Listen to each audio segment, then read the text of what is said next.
Hello, welcome back to Regina Young and His iBoys Resource Center. So we're talking about the coronavirus, and parents are saying, "What should I do? How can I handle this?" Unfortunately, because some of the liquor stores are still open, people are finding that they are starting to drink more and more.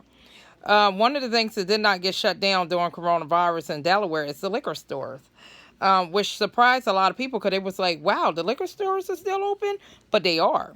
So a lot of people come from other states to come to Delaware to get alcohol. But we all know when people drink, what happens is they start to act out, they start to reminisce about old times, and it gets to the point that fights happen, the police are called. It's not cute.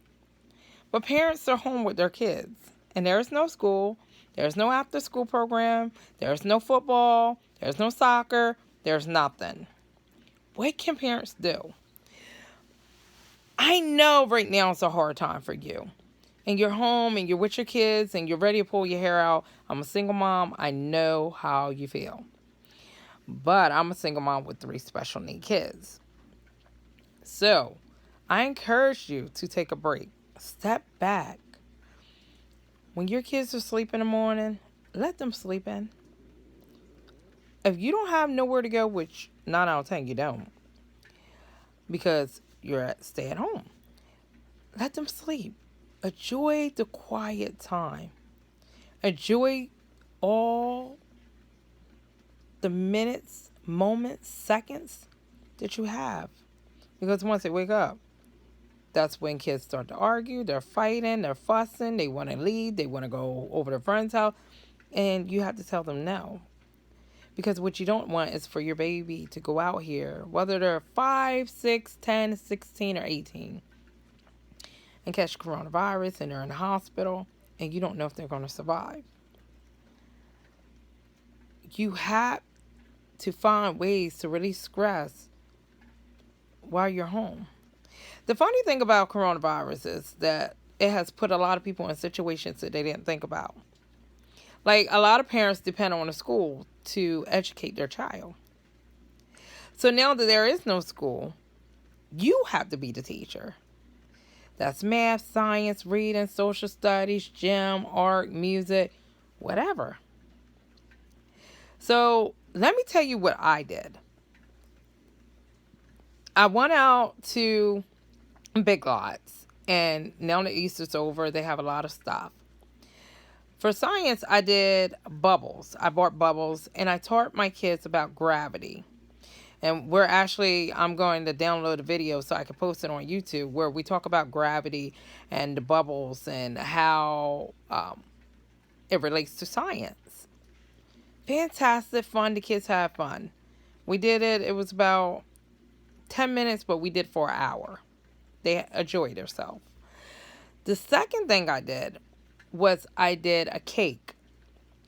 Well, I didn't want the kids to use the oven, so I found a cake that they can cook in the microwave. They had to make their own cake. They had to make it, and then afterwards we talked about how the cake rise, what made the cake rise, what happened, or what the cake would taste like. We did one cake with milk, and then we did another cake with water. And I asked the kids to taste it. Did they taste different? Did they taste the same? What did they think about it? These are fun little projects that you can do that are very cheap and reasonable. If you live in Delaware, there's a store called Byler's. I got the cakes at Byler's. I got 8 cakes for $1. They were made by Betty Crocker. I think I said that right. But they're called mug cakes or mug treats, and you make a cake. The other thing that you can do is start a garden. So I went out and bought seeds. I bought eggplants and tomatoes and squash and cucumbers. And we did another video where the boys start doing the garden. And we did another video where they plant the plants or the seeds. And then a week or 2 later, we're going to talk about them as they grow. And then the boys will get to see it. That's science. It's talking about the earth. It could be a lot of things. If you use Miracle Growth, you're dealing with a chemical. Um, find fun activities so when you're with your kids, you're not so overwhelming. But this also allows you time to talk to your kids. Maybe there was something going on in school that you didn't know about. Maybe you were so busy with work, and now that you're laid off or whatever, you can actually find out what's going on in your child's life. I look at coronavirus as, yes, I am tired of being home.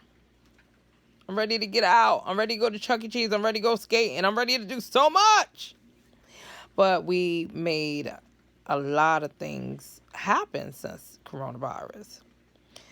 What about having your kids organize their clothes? Maybe they need to go through the clothes that are too small. Prepare them for donation whenever donations are available again. I know Goodwill has told people to stop doing donations because they were getting overwhelmed. Think about it. What if you wrote or made cards for people that are in nursing homes or loved ones that are far away? Write letters instead of talking on the phone. Send a letter in the mail. We do that, me and my kids. I had them today go to the post office and sent off the donation letters for Regina Young and the Zy Boys Resource Center, and they had to put the stamps on the letters, and they had to fold the letters. That made them use their fine motor and their growth skills. It was a trip to the post office. They got to see the mailman come and pick the mail up and watch him as he rode down the road and put the mail in the mailboxes. It was something for them to learn. Think about the projects that you could do with your kids that are small, that might mean nothing to you, or you never thought about it before coronavirus, but now you can. What about the conversation where you just kind of like talk with your daughter about how she might have been going with Tim, and Tim broke her heart, and she's kind of emotionally and physically damaged, or she's missing Tim because she can't see him, and they usually see each other every day. Maybe just walking up to her, wrapping your arms around her, and letting her know that they'll see each other soon, hopefully. And letting her know that in the meantime, whenever she needs a hug, you're there. Coronavirus has good things as well as bad.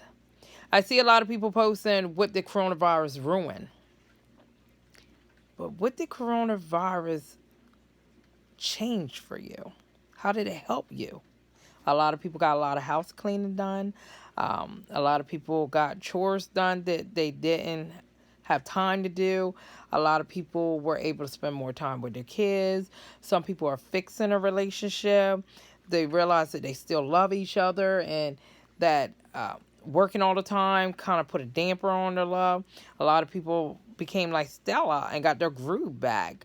A lot of people might end up having babies at the end of 2020 because they are going to find out in May or June that they're expecting. There's a lot of positive that is going to come out of this as well. Look at Oprah. She's donated $10,000 to help during the coronavirus times. Some of the nonprofit organizations are coming together. Some of the churches are coming together. We have teamed up with a church in Bridgeville, Delaware. For the first time, we have a church that wants to loan us their parking lot to be able to give away free diapers and wipes and Depends to people in the community. Which is beautiful because that's what we need during coronavirus time. We need companies and organizations and churches to come together. Tell me, what has coronavirus did for you? We hear all the negative. I want someone to tell me the positives. How it changed you, how it encouraged you, how it made your family stronger. I want to know. Comment below. Like, subscribe, follow us. Join us on Facebook, Regina Young and the Zy Boys Resource Center. Share our information. Share our posts. Retweet them.